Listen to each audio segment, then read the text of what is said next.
Welcome back to TechieTape. In this video, we'll explore together how to download and install Microsoft Visual C++ Redistributable. So without further ado, let's get right into it. To download and install Microsoft Visual C++ Redistributable, you should get the latest supported package directly from Microsoft's official site. Install both the 32-bit x86 and 64-bit x64 versions for compatibility, and restart your system afterward. This ensures that applications built with Visual Studio run correctly on your PC. Download from Microsoft.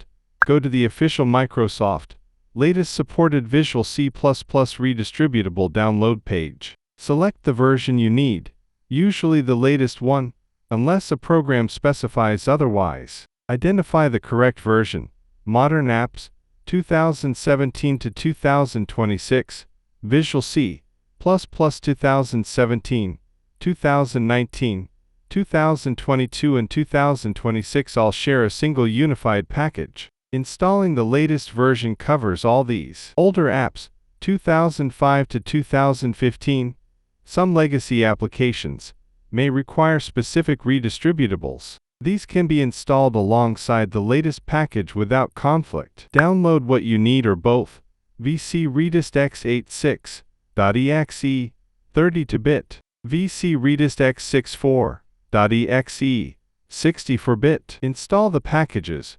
Run each installer one by one. Accept the license terms and click Install. If prompted, allow the installer to make changes to your device. On a 32-bit Windows system, you only need the x86 package, since 64-bit apps can't run there. On a 64-bit system running exclusively 64-bit software, rare in practice, you could technically skip the x86 package. But most users eventually encounter a 32-bit dependency. Restart your computer after installation. Restart your PC to ensure the runtime libraries are properly registered. Why you need it? Many Windows applications rely on these runtime libraries. Without them, you may see errors like msvcp140.dll missing or vc runtime 140.dll not found. Installing the redistributable ensures compatibility with software built using Microsoft Visual Studio. Notes: always use Microsoft's official site to avoid malware. Install both x86 and x64 versions even if you have a 64-bit system,